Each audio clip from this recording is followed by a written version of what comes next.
بسم اللہ الرحمن الرحیم۔ السلام علیکم ورحمۃ اللہ وبرکاتہ۔ عزیز ساتھیوں، آج ہم بات کریں گے بد دعا کی حقیقت کے بارے میں۔ بہت سے لوگوں کا یہ مائنڈ سیٹ ہے کہ جس طرح دعا قبول ہوتی ہے اسی طرح بد دعا بھی قبول ہو جاتی ہے۔ آئیے ہم قرآن و حدیث کی روشنی میں دیکھتے ہیں۔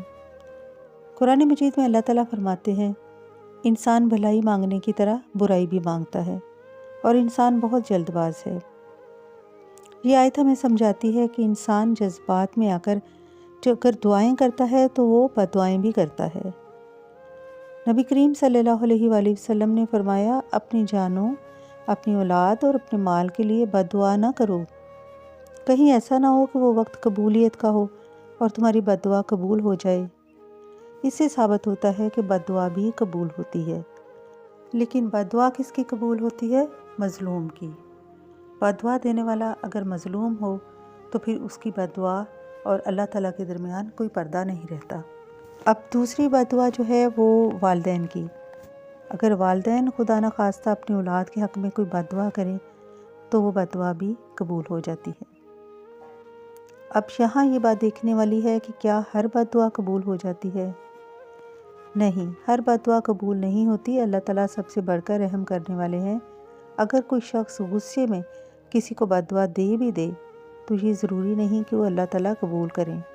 اللہ اس وقت بد دعا کو رد کر دیتا ہے جب وہ ناحق ہو یا جب وہ کسی جذباتی لمحے میں دی گئی ہو۔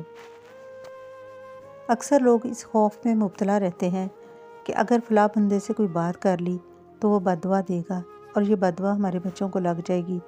اللہ تبارک و تعالیٰ بہتر جانتے ہیں کہ کون ظالم ہے اور کون مظلوم ہے، کس کی دعا کو قبول کرنا ہے اور کس کی بد دعا کو قبول کرنا ہے۔ لہٰذا ہمیں ایک دوسرے کے لیے رحم کی درخواست ہی کرنی چاہیے، کیونکہ ہم سب جانتے ہیں کہ اگر انسان اپنے کسی بہن بھائی کے لیے دعا کرتا ہے تو اللہ تعالیٰ اسے قبول فرماتے ہیں، کیونکہ اللہ کا فرشتہ اس دعا کے جواب میں آمین کہتا ہے۔ اور ویسے بھی نبی کریم صلی اللہ علیہ وآلہ وسلم کا ارشاد ہے کہ اللہ اپنے اس بندے پر رحم نہیں کرتا جو لوگوں پر رحم نہ کرے، اور معاف کر دینا بہت بڑی خوبی ہے، اور اپنے تمام معاملات کو اللہ کے سپرد کر دینا چاہیے۔ خیر اور بھلائی کی دعا مانگنی چاہیے کیونکہ اللہ سب سے بہتر فیصلہ کرنے والا ہے۔ اللہ تعالیٰ ہمیں دین کی سمجھ عطا فرمائے۔